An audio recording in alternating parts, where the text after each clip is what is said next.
So it is the end of October, and the novelty of the new school year has worn off.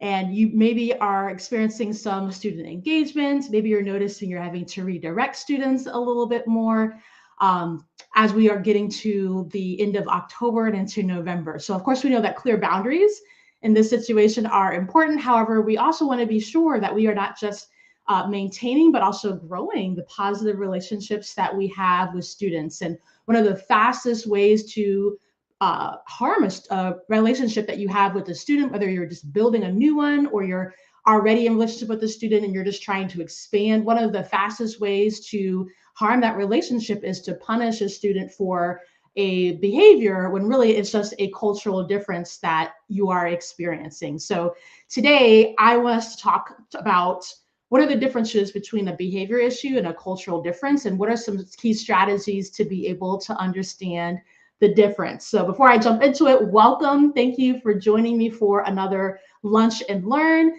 If you're here live, give me a hello. If you just happen to be watching the replay, make sure you give me a hashtag replay. That way I know that you joined me. Before I jump into it, in case this is your first time being with me, let me introduce myself. My name is Ashley Cuthbertson. I use the pronouns she and her, and I am the founder, CEO, and principal consultant of A. Cuthbertson Consulting. We're an educational consulting firm that supports K-12 music educators with connecting to their learners so they can engage all students of all backgrounds and abilities in high quality music instruction that kids want to learn, but also develop skills for both inside and outside of the classroom. And the reason why we support K-12 music educators is because I was a K-12 music educator myself.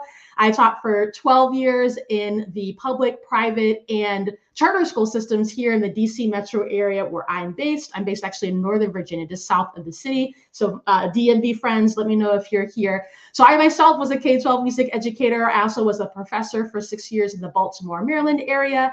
And now I use my experience, my expertise that I gained from my experiences teaching students, but also all of the different learning experiences that I had to help my colleague music educators to be able to better connect with their students using specifically culturally responsive and equitable approaches to allow all students to have pathways to success. So like I said, I was in the classroom for 12 years. I was an adjunct professor for 6 years. I've also been facilitating and supporting, mentoring, coaching teachers for about 9 years now. And I've lost track, but it's well over 100 professional development sessions that I've created and facilitated for music teachers literally all across the country and internationally as well. When I was still in the classroom, I also was a team leader for when the Virginia Department of Education underwent new standards in 2020 that we adopted for music and the arts. And so I had the pleasure of being a team leader, and my teams, we created, I think it was 15 new curriculum units that address the new standards that were adopted here in Virginia. And all those actually are available in the Go Open VA. So I'm really proud of the work that we were able to do. I also am a speaker, a highly sought after speaker now. I've had the pleasure of, I was just counting it up. It's been now, let me look at the number. Just in this last year alone, I've spoken at 19 conferences. So since last summer, it's now October 31st, happy Halloween of 2023. So I've spoken at 19 conferences all across the country, including breakout sessions, but also now as a keynote speaker. So I've done several keynotes, including I was a keynote speaker in Syracuse, New York, because that was 2 weeks ago, and one national conference, I was the keynote speaker. And my company has now partnered with 15 schools, districts, and organizations all across our country. Just in the last about a year and a half that we've been in existence, we were founded in June 2022. And so I've had the great privilege of getting to work with lots of great administrators all across our country, and also music teachers, all who have this same goal, right? We know that music and the arts are valuable. We know that for many of our kids in our music programs, in our arts programs, this is where they find their voice. This is where they find their success. And so, of course, our music and arts teachers need the support to be able to have these great programs that provide success for all of the different learners, all the different evolving needs that they have in our classroom. And so I'm really excited for the work that we've done already, but I'm also really excited to have a little bit of time during your lunch break, or maybe your dinner break, or maybe you're out trick-or-treating with the kids and you're listening to me talk a little bit. But Again, our topic for today, and hey, Angelica, or is it Angelica? I always forget how to pronounce your first name, but I see you there on Instagram. And let me know if you're joining me on Facebook, YouTube, or LinkedIn. Let me know if you're watching. Anyway, so our topic today is behavior issue, or is it a cultural difference? And I wanted this to be something that I brought to my community because so I, of course, am on all different social media platforms because I'm a business owner. And this is what happens when you're a business owner, right? You got to make sure that you get out to the people. But before I was a business owner and I used social media to share my message, to share about the things that my company does, I mostly was a lurker on social media. And in many ways, I still am a lurker. Oh, the second one. Thank you. Thank you so much. I'm glad that's the right one. So Angelica, thank you for letting me know. And hey, Fahari. And so, like I said, I'm a lurker mostly on social media, and I'm in lots of different Facebook groups. I follow lots of different people, and I notice, especially in the music teacher Facebook groups that I'm lurking in, especially in the last couple of weeks, there's been a ramp up, I feel like, of people making posts about student behaviors, about students being disengaged, not knowing what to do, kind of teachers really being very, just very, having not really knowing where to turn, right? Very downtrodden about the things that they're experiencing in their classroom. And of course, when I am reading the couple of paragraphs that somebody posts online, as somebody who works in culturally responsive teaching, I'm always thinking about context, right? So a lot of times I can't answer the question even if I did want to answer it, right? Because there's not enough context. I don't know enough about the students. I don't know enough about your community. I don't know enough about you, right? To give any sort of like advice that I think would be worthwhile.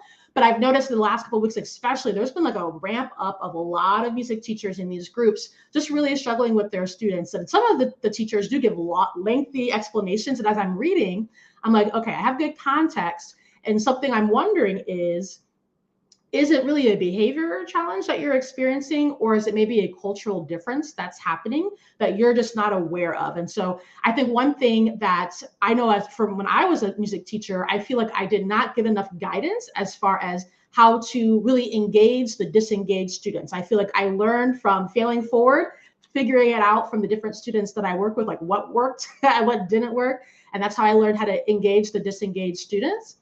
Also, something that we don't talk enough about as maybe in education at large, but I know as a music teacher, whenever I would go to an administrator or a coach and say, hey, I'm really having a hard time with this student, or I'm having a hard time with this class, like, can you give me some guidance or provide me with some strategies that I can use to let my students have a better, experience in my music class? And I feel like a lot of times the answer is always relationships. Just have a relationship with them. Okay, yes. And what does that mean to have a relationship with the student? What does it mean to have an authentic relationship, not where it's transactional, where you're just buddying up with them because you want them to behave in your classroom, but you actually really care about that student, you care about their well-being, you care about their success in your classroom, but also in life. Like, what does that mean? What does it look like? And also, as a music teacher who I taught K through 12, I taught general music, choir, band, all kinds of things. A lot of my time though was at the elementary level. And so with young kids who are themselves figuring out how to self-regulate, also figuring out their own emotions and what does this feel like, this new feeling that I'm having. I feel like I was not, as a music teacher with limited time, that only saw my students maybe twice a week for 30 minutes, maybe 3 times a week for 30 minutes. In most of my schools, I don't feel I was given enough guidance as to, like, with small amounts of time, like, how do you really form authentic, strong, positive relationships with the students?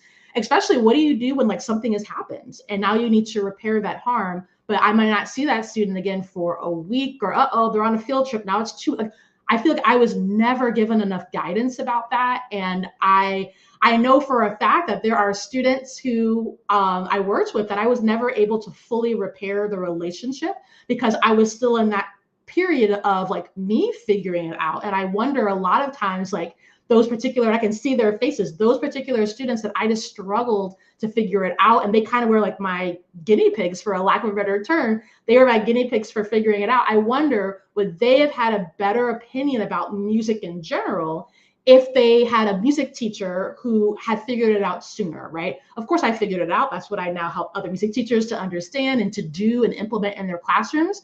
But I want to be very clear that I did not have it all figured out at those first several years of teaching. It really took a lot of trial and error, figuring it out on my own. And so I think of those kids from those early years and even after that, right? I'm not perfect.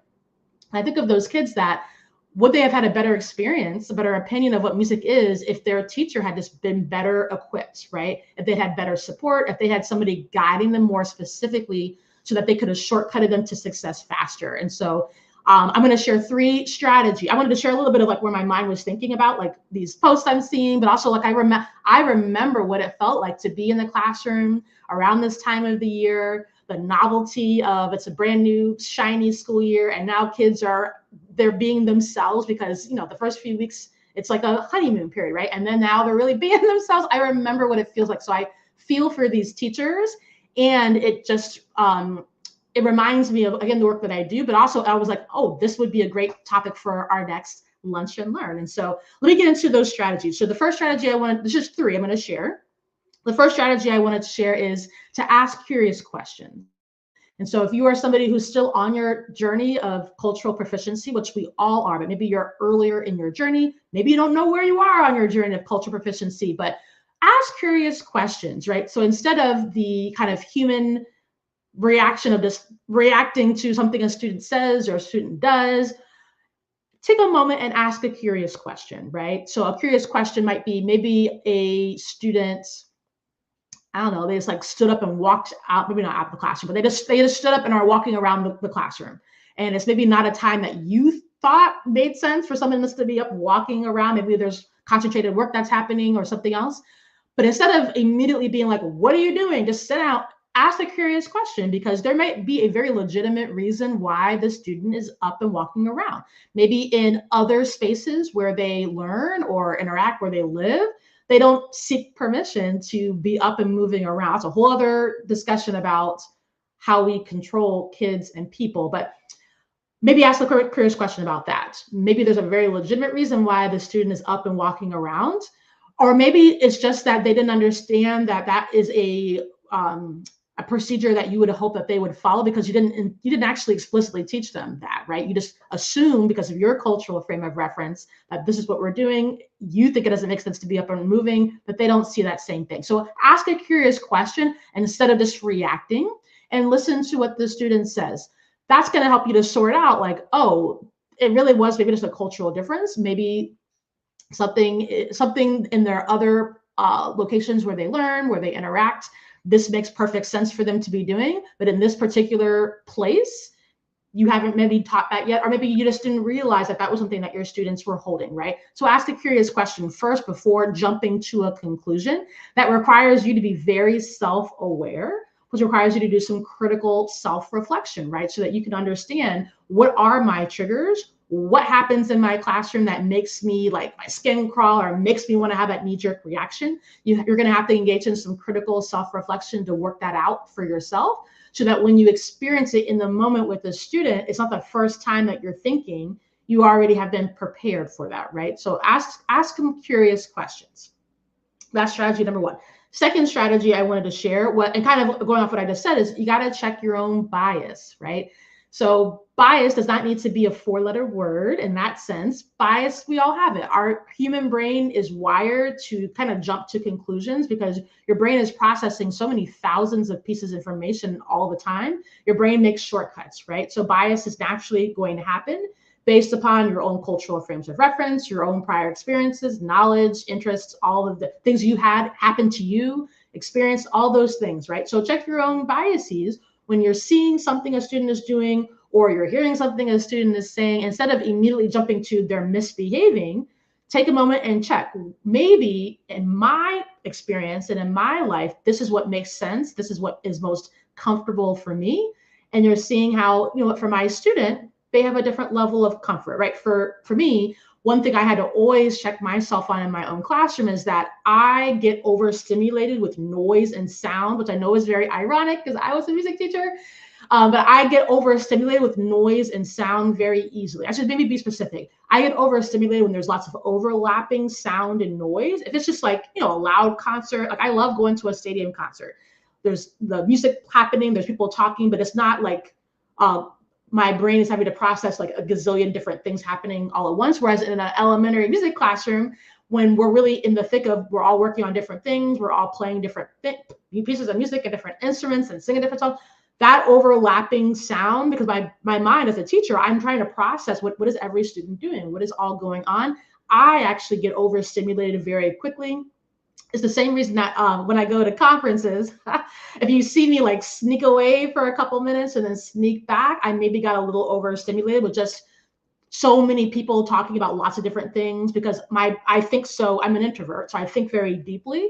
And so having my deep thoughts and then all these things coming at me, the sound, I get overstimulated. Anyway, and so in my own classroom, when my students were working on maybe a project that we have and different kids are working on different aspects of a project, or maybe we're breaking into and not many sectionals, but we're working out whatever part of the music that we need. So maybe we're working on a barred instrument piece, and I've got students on 20 different barred instruments practicing 20 different parts of the song, right?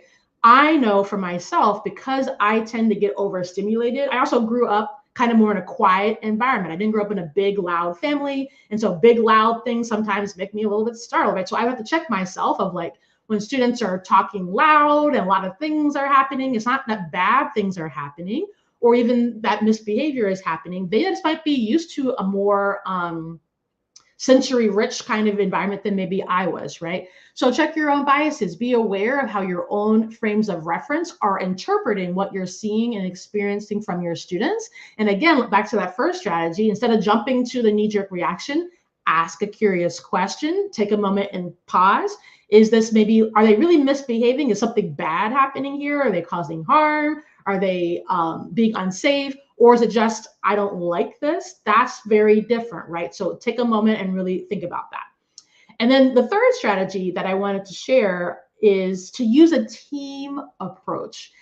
So the school that I taught at for the longest period of time when I was in the classroom, one of the things I really enjoyed about that school, and that I know was the reason why I was able to be such a successful teacher at that school, was that we used a team approach. So it wasn't my students or Miss Smith's students, it was our students. And so any one student might have, 8 adults on their team. They have their general classroom teacher, they might have their sped teacher, they have their parents, they have their music teacher, they have their art teacher, etc., and so on and so forth, right? And so if something is happening where in my music class, I'm noticing a student is experiencing something, they're acting a certain way, maybe they're acting a way I have not seen them act before, which around this time of the year, that happened a lot because they were on their best behavior and now they're really just being themselves, right? Now they're comfortable, which is not necessarily a bad thing, right? So maybe I'm seeing something I have not seen or experienced from this student before. Use a team approach and go to the other members of the team. Hey, in art class, have you noticed this? I'm seeing this. Is this also happening in your context as well? Go and ask their sped teacher. Hey, I'm noticing this in music class. Are you noticing this too? Ask the other people on the team, because one thing might be that in music, as we know happens in a lot of the arts subjects, sometimes our kids in the music and art subjects, that's where they really feel like they can shine, they can really be themselves. So I very well may be seeing a slightly different version of this particular student than my colleagues on the other members of the team. Or maybe something really is going on and something is going wrong. And because now all of the members of the team are all talking about it, we can all say, yeah, that is not actually a normal behavior. Something must be going on, right? So we can separate, is this kind of things that we're used to seeing from this student, is this more typical? Or like, hey, yeah, this might be a behavioral issue that is communicating, because all behavior is communication, right? But it's communicating this that, hey, something might not be wrong. Maybe they're anxious about something. Maybe there's something going on at home. Maybe something's going on with another peer at their in their classroom. Now, as a team, because we all have a different perspective, we could all bring those things to the table. We can start to see, okay, this is actually not a normal behavior for the student. It's not a cultural thing. It may be really a behavioral thing. And now we got to ask some curious questions and make sure that we understand so that we can best support this child, whatever may be going on. And so I share those 3 strategies, and there's more, right, that we could go on, but this is just a lunch and learn. Thanks, Farhari. It is true, right? Thank you. And so I share those 3 tips because I was thinking, like, what are the most impactful things that you as a music teacher or you as an administrator supporting your music teachers at your school, your district, your organization, what may be some 3 quick tips that you can make sure that your teachers are aware of? Because again, I don't want them to be like me that figured it out over years of having to fail forward. How can we support our music teachers right now to be able to put the things in place their kids need to have a better experience quicker? How can we shortcut them to success? So let me recap those 3 strategies for how do you know, is it a behavior issue or is it a cultural difference, right? So the first strategy I shared was make sure that you ask curious questions. So instead of having the immediate knee-jerk human reaction of just reacting in the moment what they say or do, pause, ask the student a curious question and try to get underneath. I don't think I said it before, but ask them an open-ended question. Don't ask them a yes or no question. That's not really a curious question anyway. Second strategy I shared was to make sure that you check your bias, right? So you have your own frames of reference that are informed by your cultural values, experiences, interests, knowledges, and beliefs, right? But those things are not going to be the same as your students. So make sure that you're checking your own bias so that you understand, like, okay, yeah, this is just what is comfortable for me because this is what I'm used to. My student's just not used to this. It's not them being naughty. It's just a cultural difference. Their frames of reference are different from mine. And let's figure out how to navigate that, right? Because we don't want to punish a kid for just being themselves. That damages the relationship. And of course, we know without a good relationship, we can't help our kids to take the necessary risks for rigorous learning, right? So we don't want to harm the relationship to a point where we can't come back. Check your own biases. And then the third was use a team approach, right? Every member of that child's team, their history teacher, their science teacher, their math teacher, their music teacher, right? Everyone's going to have a different perspective because the way you show up in different spaces might be a little bit different, right? But when everybody comes together as a team, and we share what's going on, now we can see, okay, yeah, these behaviors are not typical of this student. This is not a cultural thing. Maybe it really is the behavioral thing. Behavior is communication. So what maybe is this student trying to communicate to us, right? So take that back to your classrooms, my music teacher friends. I see some other folks coming up that support music teachers. Take those strategies to your teachers. Many music teachers, I'm seeing them online, they're struggling with this right now. So share this live with them, this live video, but also share those 3 tips and make sure that you're supporting them, right? Check in with them in their classroom. Ask them how things are going. Ask them how that you can help. Awesome. I'm going to hang around for some questions. I see a comment in the chat on Instagram. I'm looking over on Facebook, LinkedIn, and YouTube. So let's take some questions. So let me know, what are your thoughts about knowing the difference between behavior issues and cultural differences? What are your experiences and what questions? Let's have a little dialogue. So I see Fahari is saying, many times our specials, our arts classes, it's not a way to fully engage and it's just a time to like filler time. It's the planning time for the classroom teacher. It's just to like have the kids doing something so that the teachers can have their time to plan or have their time to have their PLC. And then as a result, we forget that like the music teacher also needs that time and that support. And so unfortunately, yes, for her, and hence behaviors increase because the kids also, when your school does not treat the music, the art, the physical education, the Spanish, the technology, teachers and spaces with the same regard as their math class, their science, and that's a cultural thing of your school, right? If the culture at your school is these classes are important and these classes aren't, kids pick up on that culture and the behaviors absolutely increase. And so I taught in a variety of different school environments. And I taught in school environments where the culture was you do what you need to do regardless of what classroom you're in. We have a team approach here at this school. All of our subjects and all of our teachers and all of our learning experiences are valid. And then I taught in some schools where it was very clear I was somebody's planning time. The kids pick up on it. And I will tell you, I had a much harder time engaging kids when the culture, right? That's what we live under. When the culture of the school is communicating to the kids that my class doesn't matter, it is so much more difficult because I can't change the culture of a whole school by myself, right? It takes everybody in the school, and really it comes from the top, right? To change those things. And so thank you for sharing that, Fahar. It's absolutely true. And then we see those behaviors, right? And then I think we realize the impact of a culture that communicates those things to your arts, and I hate to call them specialist teachers, but I know most of us refer to arts, music, PE, Spanish, technology classes as special, but kids pick up on those cultures and then the behavior happens. And then again, behavior is communication. What are the kids communicating to us? They're communicating that they don't believe that this class is worthy of their time, right? So again, how can we ask a curious question, check our bias, and then look under what is the behavior is communicating to us? Maybe it's not the child being naughty. Maybe it's them just acting out the culture of the school, which the culture of the school might not be supporting all of our subjects equally. Yeah, so thank you for that.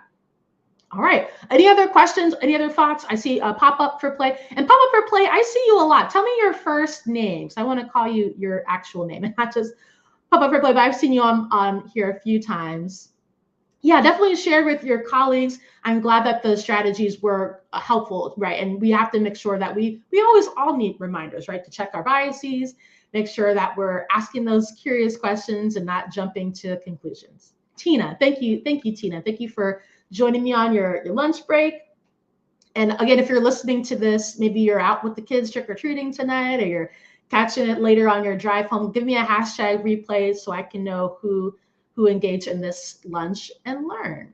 All right, I'm gonna hang around for a couple other minutes, but let me share some of the things that we've got going on at A. Cuthbertson Consulting. Always something going on with me and my team. So we have our programs that we offer for schools, districts, and organizations. All of our programs are built on my framework for culturally responsive music education, where I help music educators to do those things I said. How do you connect with your students so that you can engage them in high quality and rigorous instruction that kids want to learn, but also develop skills for in the music classroom and also outside. So we're booking now for winter and into the spring for 2024. So if your school, if your organization, I just had a call with someone about a conference, speaking engagement. So if you've got a conference coming up and you're looking for a speaker, or if you're looking for a workshop facilitator to support the work that your school, your district organization is doing with your music educator specifically, get in touch. My DMs are open.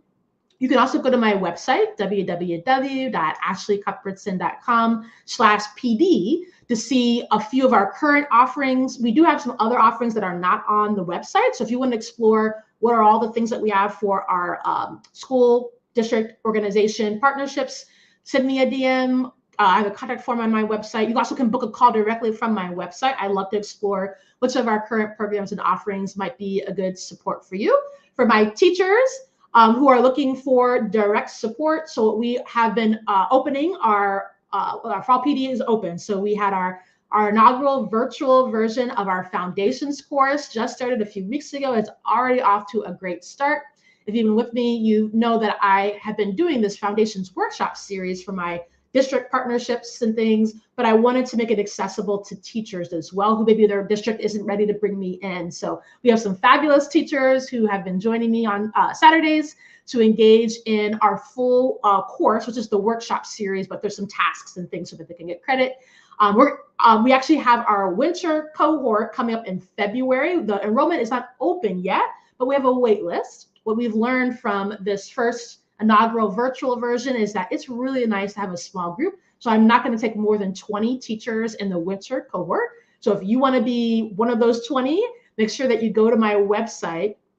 And if you're on Instagram, the link is in my bio for the wait list for our Winter Foundations 2024 cohort. If you're with me on Facebook, LinkedIn, and in YouTube, here, let me put the link to the PD page in the chat here.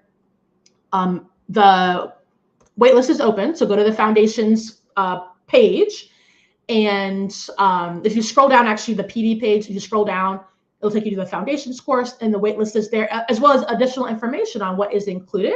But if you already know that you want this, send me a DM, because some people that I know already are interested. Maybe they missed the fall. I might put aside a couple of seats for folks. So again, I'm only taking 20. So if you want to be in the winter cohort, we'll be doing that February and March, every other Saturday. It's 4 sessions. Make sure you get on the wait list, or send me a DM if you know like you're ready, you're in now, and I'll set aside a seat just for you. If you have a group of teachers that you want them to be in the winter cohort and you know now you're ready, you're in, send me a DM. I'll make sure I put aside a couple of seats for your teachers as well. All right, I see a question. Yeah, Angelica, I would love to partner with your school. And so, yeah, let me know how I can support your folks. Let me know what it is that you're interested in. I love to have a call. Send me a DM. I'd love for us to chat further about what that could look like. Absolutely. Love to support. Okay, so that's what's going on. So we have the foundations, the wait list is open, and our virtual fall cohort is off to such a great start. Our first session, so something that some of you, I can see your names kind of popping up. Those of us that work in kind of the equity space, that cultural responsiveness, DEI space, we know that just like our kids need a strong relationship before they're feeling safe enough to take the risks necessary for that deeper learning, adults need that too. And so the first session with our foundations course, we actually dive into examining common music education policies, practices, and procedures from a historical standpoint. And then how does that transfer into today? And should it transfer into today? And I mean, we also get into the cultural proficiency aspect as well. And so that first session, one of the tests of this first inaugural core is, do we start with that session, or do we start with more of an introductory to warm people up? And let me tell you, it could not have gone better. The participants in the course, their teachers, their music teachers, they came ready to jump right into the deep end. For me, somebody who lives in this work and I like talking about it, it's not uncomfortable for me to have those kind of conversations, but I'm aware when I work with different folks, like, we got to warm them up. They didn't need any warming. They were ready to jump into it. It was so filling for me to be able to have those conversations with music educators and to hear their perspectives on it as well. I'm forgetting why I'm telling you about that. But anyway, so the foundations course, the waitlist is open. Next Monday, if you are looking for just a workshop, a virtual workshop, you're interested in some of what I've been saying, not ready for the full foundations course, next Monday, we're doing our next workshop. It's cultural proficiency for music educators. So we're going to dive deep into the continuum of cultural proficiency, understanding, first of all, what is the continuum? What are the markers of the different stages? And then how do those stages show up in music education? I've been to lots of cultural proficiency, cultural competence workshops, and they all kind of stay at like a surface level. And so it's really difficult when you only have a conversation about like the different identities you have, but you don't have a conversation around how do those identities inform your teaching choices. It's really difficult to have any like actionable strategy to take away from those sessions. And so I designed this session, Cultural Proficiency for Music Educators, which is next Monday, November 6th. I specifically designed it to not be another surface level cultural proficiency kind of conversation. We're going to get deep into what is the continuum, what are the markers, what does it look like in music education, and then in your specific context, what are the things that you're going to need to make sure that you are aware of, and maybe what obstacles do you need to start working through, right? So the idea here is that I want my teachers to walk away being able on Tuesday morning to be able to start putting some of those things in place wherever they might be on their journey of cultural proficiency. So if you're interested in joining us, I'm going to close registration, I think this Thursday, which is I think November 2nd or 3rd. I'm not sure. I'm closing it this Thursday. So if you're interested, all the information is on the website, Instagram friends. The link is in my bio to register for the workshop. It is $200 for individual teachers, but if you have a group of 5, there is a group rate. So let me know if you would like to take advantage of the group rate. If you have 5 or more teachers registering together, and we'll take care of you for that. If you're not able to make it live, there will be a replay, and it will be available for 30 days. I know Monday evening is tough for some folks.